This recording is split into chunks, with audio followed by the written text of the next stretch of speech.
Let's bring in Jamie Metzl of the Asia Society. Jamie is fresh from a luncheon meeting at the State Department. You just ran over from it, didn't you? Yeah, I even snuck out a few minutes early, and forgive me during Yo-Yo Ma's performance. But I love you and Matt so much I couldn't resist. Thank you for doing that. Talk to me. Are we making any real progress here? Yeah, I think we are. It's too early to tell. The U.S.-China relationship is obviously so critically important. It's not that there's going to be a specific deal on every issue. A lot of these meetings are often about posturing.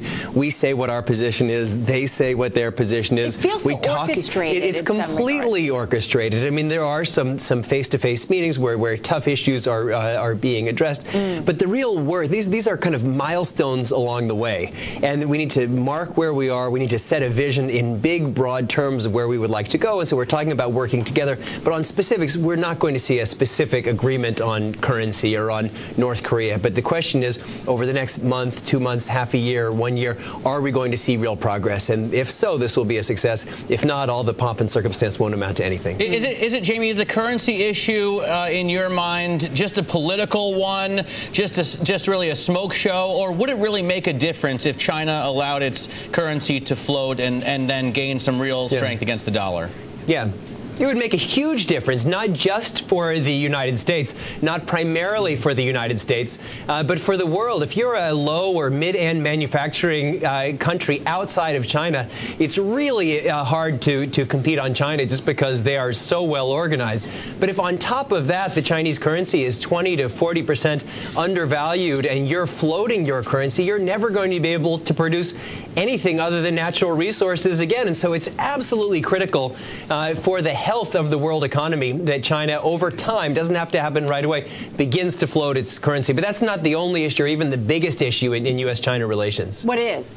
Well, there are a lot of them. In the economic basket of issues, intellectual property rights is a much bigger issue for us, the United States, than currency. Microsoft brought that up. Well, it's huge because we are an economy that does value-added products. The value that we add is our ideas, our intellectual property. And so if China isn't respecting that, it's very tough for them over time to respect us, to value their current strategic advantage, which is low-cost labor. Jamie, do you feel like in terms of this go-round of meetings with Chinese officials, Chinese business leaders, that the U.S. is being a little bit more aggressive than it has in the past? There's been a lot of talk about a shift in terms of the posturing by the U.S. Absolutely. 2009, President Obama went to China. In my own view, it was a total disaster. We were disorganized. Our message was all over the place. It almost felt like we had just delivered the president to the Chinese and said, like, do with them what you want. And so they arranged all of these photo opportunities. There's that horrible picture of lonely, small President Obama alone on the top of the Great Wall of China that just kind of captured it all.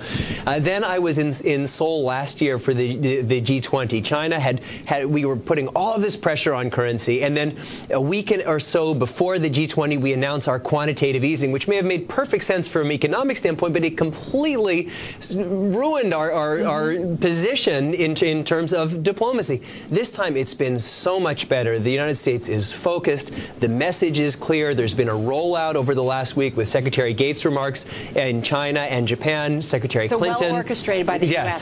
Secretary Geithner.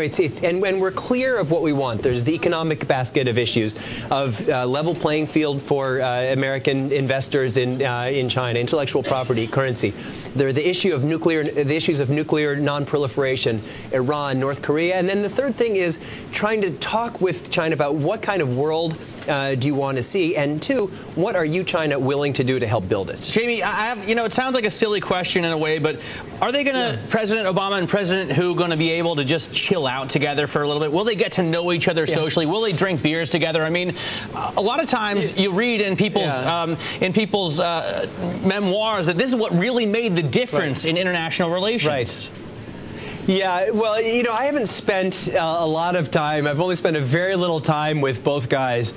But my sense of President Hu is he may not be a guy who you sit back and drink beers with. Although I was reading earlier in the week that on President Hu's official site, for a few days, there was a reference to the fact that he was an avid ballroom dancer, but somehow the censors got hold of that and it was removed. Bottom line, what do we take away from from this? I mean, have we really gained something significant here in your view? I think we have. Or is it just another baby step? No, it's a step along the way. It's not a huge step, but it's an important step. The United States and China are coming together. We're having meaningful conversations. We're airing our differences. I think it's fantastic that President Obama raised the issue of human rights so forcefully in the press conference. That's who we are. We shouldn't be ashamed of it. And both sides are listening in your view? Both sides are listening, but both sides are coming from different perspectives. We're having these kinds of dialogues where we, the United States, are doing a much better job of setting markers of what success will look like, but it's not going to happen overnight. And I think the United States is doing a much better job of saying, look, here's what we would like to see from you. Right. Here's the kind of world we would like to build together. And I think, and we also need to hold ourselves accountable. With our debt is a big burden, not just us, but on the entire world. There are a lot of areas where we can do better as well. As Hu Jintao said, U.S. and China both need to respect each other's concerns. So that's what it really is. Absolutely. Kind of bottom line. Jamie, thank you so much. I know you've been running around and you made some time for us. Thank you. My great pleasure. Jamie Metzl, everybody, of the Asia Society.